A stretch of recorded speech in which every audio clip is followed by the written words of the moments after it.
Hello everybody, my name is Christian, and today we are going to be taking a look at the pre-win tier list yet again. It has been a little bit since I have done one of these videos, and I'm going to be honest, I am struggling to find things that are a bit shorter to make as of late. So when I was looking through my kind of list of ideas I have, or going through old videos, I saw that I hadn't made one of these in a little bit, so I figured now would be a good a time as any. Because game has changed quite a bit, and also we've got a lot of information coming out. So yeah, you know what? Why not look at the tier list right now and get some thoughts going. As per usual, if you guys like this content, make sure to like, comment, subscribe, become a member down below, all that good stuff. And yeah, let's get into it. Let's pause real quick and take a brief word from our sponsor, LD Shop. With so many good characters coming out soon, many players simply don't have the jades they need to get them all. Now, if only there was a cheaper way to get top-ups for games like Star Rail and ZZZ. Well, that's where the sponsor of the video comes in, LD Shop. LD Shop is a safe and reliable top-up site for all your favorite games. They offer top-ups at a more affordable price than in-game, and can even activate your first top-up bonus if you haven't used it already. All you have to do is click the bundle you want, put in your server and UID, and your top-up will appear in-game shortly after. If you buy using my link as well, you can get a 5% and 15% coupon good for $50. Last but not least, if you consistently use LD Shop and spend over $80 for the month, you can get an Express Supply Pass completely free on your homepage. Use the link in the description or the pinned comment. Thank you so much to LD Shop for sponsoring. Let's get back to the video. So the main thing I'm going to be focusing on for a little bit of today is going to be the most recent character to be added to Honkai Star Rail, which is the Dahlia. Her inclusion in the game has made some waves, to say the least. We see Firefly kind of reaching back up to her former glory, making it all the way up to T0.5, and truth be told, it's probably going to be T0, although Hule is kind of just a punk. Like, Hule is not really doing too well against Super Break specifically, so I think we need to experiment a little bit more with that. My personal feeling is that Firefly is going to sit at T0 by the end of this little testing period. We'll see how it ends up, though. For those people who are highly invested into Break, however, like E1 Fugue or E2 Fugue, you got E1, E2 Dahlia, E1 Ron May, and then E2 Firefly or Firefly with Fine on Cone, all that good stuff. If you're one of those people, it's T0 and it's not fucking close. It's actually such a massive difference. Like, she becomes so unbelievably powerful. My lord. Dahlia was such a nice inclusion for her. Looking beyond just Firefly, I will say the actual tier list overall has not changed in quite a bit, interestingly enough. It's kind of weird to not see many characters moving around too much. Like, the top tier of DPS is still the exact same. Finon, Castris, Hysilens, Anexa, Evernight. Sub DPS, Evernight, Kafka, still the same. Even 0.5 is still the same. Mighty, Saber, Herda, Archer, he dropped down last time around, or he dropped down recently, whatever. And then Aglaia is chilling. Even most of the support characters. We see Cyrene making it all the way up to top tier nowadays, which I know some people were mad about that. I get it, but also, if you think that Ceridra is a top-tier support, Cyrene is definitely a top-tier support. And if you don't think that either of them are top-tier supports, I think you have bad opinions. Just because a character only buffs a certain subset of units does not mean that they are not a top-tier character. I don't know if this is just a thing for the HSR community, and I don't know if it's for other gacha game communities, but as somebody who had more of an understanding of fighting game tier lists and how those work, obscurity does not translate to always being bad. And these two characters, while they are not the most common for most teams in the game, that doesn't make them any less powerful. They're just not generalized supports, which is what I know a lot of players actively prefer.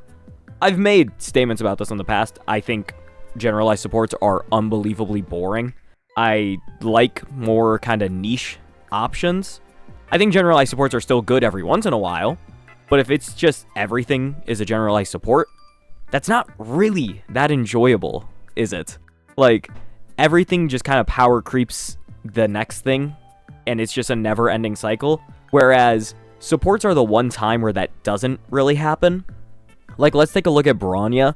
Bronya is still a T0.5 character, and she's been one of the best supports in the game for a long time. Robin has been good for almost 2 whole versions. Sparkle, you know what, actually, we're going to talk about you later. Ron May has been good for over 2 whole versions. So, supports have some of the best longevity in this game, and that's also that is the advantage of generalized supports, is that they're going to last for a while. But with a more specific support like Saridra and Cyrene, more so Saridra, specific characters will come out that will need her, and those will be powerful characters. So that's what warrants her existence in the game, and that also means that she is going to be a top tier asset for those characters. Weird video to get into, you know, the very pinnacle of game design and kit design in Star Rail, but it's just a conversation that always bothers me. Like, I feel like it's ridiculous that we have to have these talks every single time a character like this comes out. So, I just wanted to get that out of the way. I wanted to say that those 2 characters definitely deserve to be in top tier. Looking around, nothing else is really out of the blue, so I want to go back to talking about the Dahlia. So we can scroll down a little bit on our screen here, and we see all the break characters watch listed. So Dahlia is sitting right up here in the top right corner. Then we have Boothill at T1, Rappa at T1, and Fugue sits at T1 as well in the Amplifier tier. I don't believe there's anybody else. Yeah, they're not counting Himiko as a normal break character in MOC, which is fair. Harmony MC has moved up a little bit to T1.5, and they are watch listed to possibly go up further. Overall, these are pretty valid watch lists, I feel. It is insane how much Dahlia does for break as a whole. Her entire kit is just supercharged with everything that these characters could want and need, almost to, like, a fictional level. Like, you could not, like, I know that this is all fictional, obviously. I more so mean it in the sense of, like, you could not actually ask for anything better for break. Like, it's so hard to ask for anything more. It's hilarious how jam-packed that kit is and how good it is. Because Dahlia is single-handedly making Firefly one of the best characters in the game again. But then, Boothill and Rappa also benefit from it an insane amount. These 2 characters love what the Dahlia offers to their teams especially, and them. Like, I just watched a Boothill 40k clear on Pure Fiction. Like, what world are we in right now? I'm sorry, what world are we in? Which, hey, shout out Leia, good job. But yeah, it's just absolutely insane what you can do. And this is only in Pure Fiction. Go to MOC and watch how Boothill absolutely tears apart that stupid wolf, like, limb by limb. It's absolutely incredible. I don't know if a new MOC will be out at this time, but really, throw Boothill at any boss and they will probably fall over and die choking on their own blood. I'm just gonna be honest. Like, the defense reduction, you get a massive break boost. You don't need to break enemies to do more of your damage. She offers a follow-up attack to help break enemies. She offers such an insane amount to these characters, and they are loving it. I don't really get to talk much about Rappa, mostly because I'm not a huge fan of the character, and really, Hoyo isn't either, because she is still yet to be rerun since her initial go, which is really, really sad. But Rappa is probably the character who benefited the most from Fugue, I would say, because she loves the traditional breaks. I think Boothill was also a bigger, like, beneficiary over Firefly, but Rappa might have been the highest, and honestly, I think she's getting probably the least out of Dahlia, which is weird to say because it also fixes a core issue of Rappa, which also, just as a quick side note, I think Boothill and Rappa should both be in T0.5 as well. I think the one most likely to drop down is Rappa because erudition is often just weaker in most of these game modes. But Boot Hill absolutely should be tier T0.5. Especially in MOC, which is the tier list I had on screen. Like, what are we doing here? Okay, sorry. Anyway, back to Rappa. Rappa gets a core part of her kit kind of, changed alongside the Dahlia. Because the Dahlia on her ult will inflict the wilt state, which will implant the weakness of the dance partner, which is more than likely Rappa. With this being the case, Rappa can finally have an elemental implant, which she has never had before. It's not just her breaking through toughness no matter what, with like fugue, skill, and her ultimate. It is a lot better this way. And this is a combination that is super, super important, I feel like, if you want to be a Rappa player. Like, that fixes just a core issue that she has, that the other two break characters do not have, which is the most interesting thing, because they both came out before her, so why the fuck didn't she get a weakness implant? You know what, whatever. Dahlia is just such an unbelievably strong character, and because of that, break is really, really starting to shake up the meta. I know when the newest Pure Fiction released, I did a Himiko clear to get 40k against, it was against Tule, actually, and I managed to do it. Was it a bit close? Yes, but I did Lingsha, Fugue, Dahlia, and Himiko, and I have E1 Dahlia. I should mention that. E1 Dahlia helps out a lot. Nobody else on that team has Eidolons, and the only other person with a signature cone besides Dahlia is Fugue.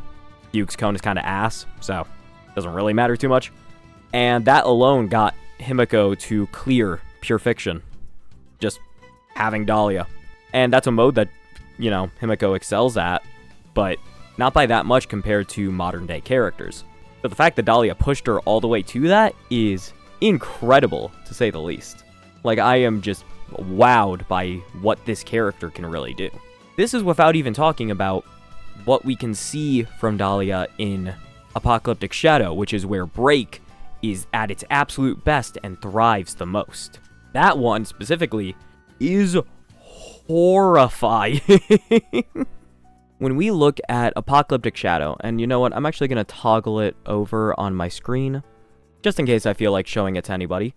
Dahlia is somehow not in T0, and that is deranged, because, oh my god, you just kill.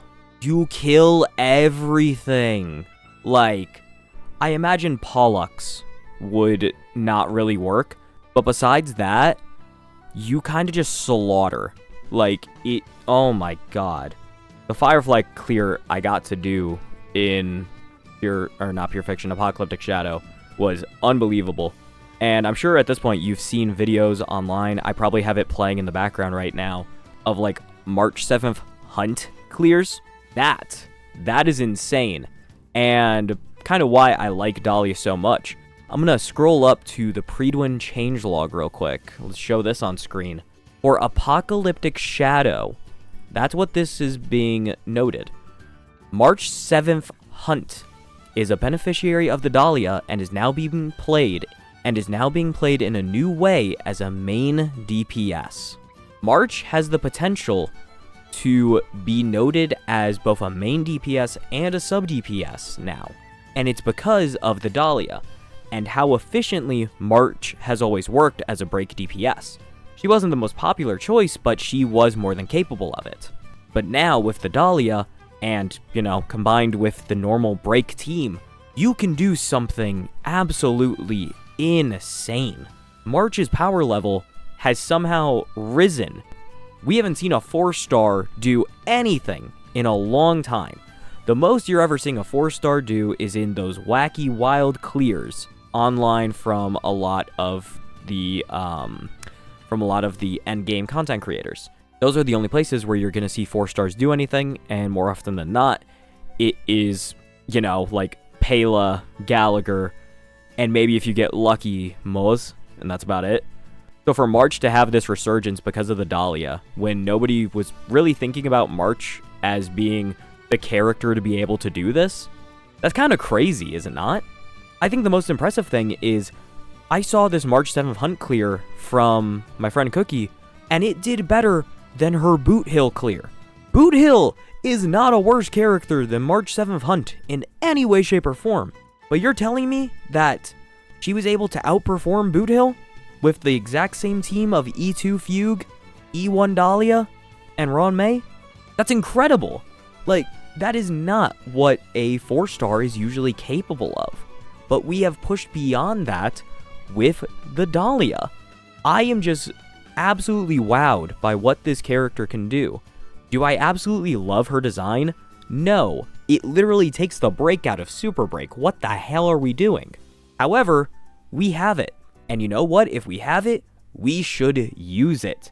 This character offers a lot and is making a lot of characters more fun for people. It's bringing back that element of, if you have her, you can kind of play around a little bit, do what you want, and see what happens. That hasn't existed in Star Rail for quite a bit for the casual player base, or even just for like the intermediate to like not min-maxer player base. So for that to be the case because of Dahlia, that is absolutely awesome. I really love to see it. I'm a big fan of the character, and please, for the love of God, put her into T0 Pridwin. Come on now. I really think she deserves it. So now, in terms of the other tier list stuff I want to cover, there isn't much, but I do want to talk about the recent news that we've gotten of Black Swan and Sparkle being buffed.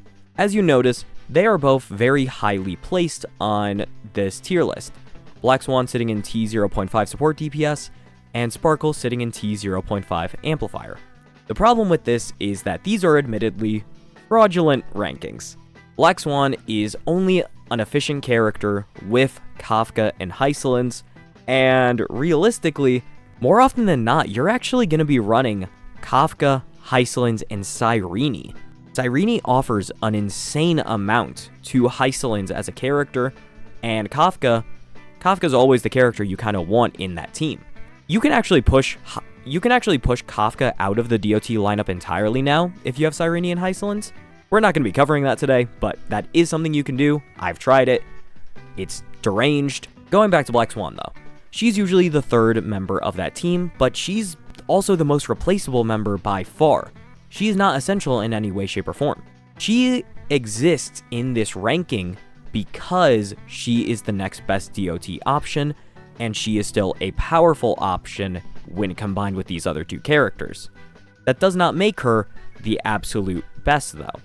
And if she's constantly being replaced by just good harmony characters and, you know, Cyrene, that's not really the best. She is a character who kind of just gets boosted to this spot and can't actually keep up with the things that surround her. Like Anexa is a pretty considerably better character, and if we're considering just as a sub DPS, I still feel like he does his job a little bit better for the Herda. Then let's look in the amplifier tier. These are characters with a lot of longevity, but they also, for the most part, serve either a specific niche, like Break, or they just have massive boosts in their kit that is completely hard to argue with. 100% action advance, 44% vulnerability, and one of the strongest ults in the game. And then Bronya just, Bronya doesn't really fall into that category. I also think Bronya is fraudulent, but hey, you know what? She's earned it. She can stay. So for them to finally be buffing her, it is going to be a pretty big thing. You kind of have to really improve what she will offer to the team. Her overall damage, maybe give her an SP refund of some way, shape, or form, more vulnerability, defense ignore to contribute to the team so that you can't as easily replace her with like a Tribby, with a Cypher, with a Ron May, with a Robin, all that good stuff. I am really excited to see what they cook up because this is probably going to be a buff that will cement her as that third member of the DOT team consistently. So for her to actually be in that slot, they're going to have to make probably some pretty big additions to her kit. Now we can kind of talk about Sparkle. Sparkle is also a very fraudulent character in my opinion. And for those of you who have been longer viewers of the channel, you'll actually know I made 1 or 2 videos saying that I think Sparkle should either be buffed or put in the shop. I also said the same of Black Swan, so hey, I'm a fucking prophet. You all should listen to what I have to say. Because I also called that Topaz would be in the shop. Sparkle is a character who fundamentally had some real issues with her kit. First of all, a 100% action advance is pretty important to action advancers. She sits at 50, meaning you really want her at 161 speed instead of a -1 setup. It just doesn't quite work the same for her. Then, despite having a very big damage boost, her damage boost also only lasted for 1 turn, similar to Bronya. That was not the best, and it means you need to do the ADV every single time. Not the worst thing in the world, especially since she is a skill point generator. You press the funny alt button and you get a bunch of them, but still, not the best. Then, her major traces have kind of aged poorly. You never want a basic attack on Sparkle nowadays. That means something's gone horribly wrong. And the other one being, Mono Quantum has died off considerably. There is not really a good Mono Quantum team nowadays. The closest would be Archer, and Archer came in to just save Sparkle. Because if Archer did not exist, Sparkle would be easily one of the worst pulls in the game right now. Her value is unbelievably minimal without that character, because Sunday exists, you can just force things with Bronya, or even in the case of like a Nexa who can use, some different options, he likes Cyrene because Cyrene is his action advancer. That one's crazy. So, Sparkle, she has a lot of these weaknesses built into her kit, and they need to do something to make that character relevant outside of Archer. With these buffs, I'm not sure what they're gonna do, but I imagine that Quantum Trace, gone. It's gotta be gone completely. I think it's the most worthless thing on her kit. I don't really have any complaints about her ultimate. It does her job perfectly. A 100% action advance would be good, or you could do multiple turns on the skill. I'm gonna be honest, just please give her a reason to actually be used if you're gonna buff her instead of some of the other characters who need it more. Fixing the core issues with this character would be very nice, and I'm gonna be honest, it would probably catapult her into being like a T0 character again. Because her damage boost it has always been very competitive. It is unbelievably strong. The problem is that it's just a bit harder to utilize for quite a few characters when Sunday exists, offers energy and crit rate on top of it, and he also advances summon specifically, which is a niche that Sparkle simply cannot compete with at this point, and will probably never be able to compete with. So, seeing all of that, I really do think that she is going to be able to really ascend into the ranks of the top supports in the game again. Especially since it is the worst kept secret in history that they are buffing her and she follows the Path of Elation. And the Path of Elation is coming out, so she's probably going to be really good for them. I love it here. Great times. Oh man. Great times. Over. Jesus. But yeah. These two characters getting buffed are going to be very interesting, and they're going to both probably rise to be the best of their respective categories, I imagine. So these two placements are going to be changing very soon when we get into 4.x. I'm very curious to see how it all works out. Want to know what the exact buffs are, want to see them in action, because, for example, the Black Swan thing, Cyrene, Hysilenskisser, Kafka, is a very good team that can do very well. So to push Cyrene out of that is going to be really hard for poor old Black Swan here. As a Black Swan owner, I am very curious to see what they cook up. And I know all the Sparkle players are super excited to have their character not be invalidated by Chicken Wing Boy. And you know what? That is absolutely fair. I think that about ends my ramble for today, so yeah. I hope you guys all enjoyed this. Was a lot of fun to just yap about all the characters. I love doing that. You guys know that. And yeah, I got plenty more good videos coming out soon, so I will see you guys then. Bye-bye.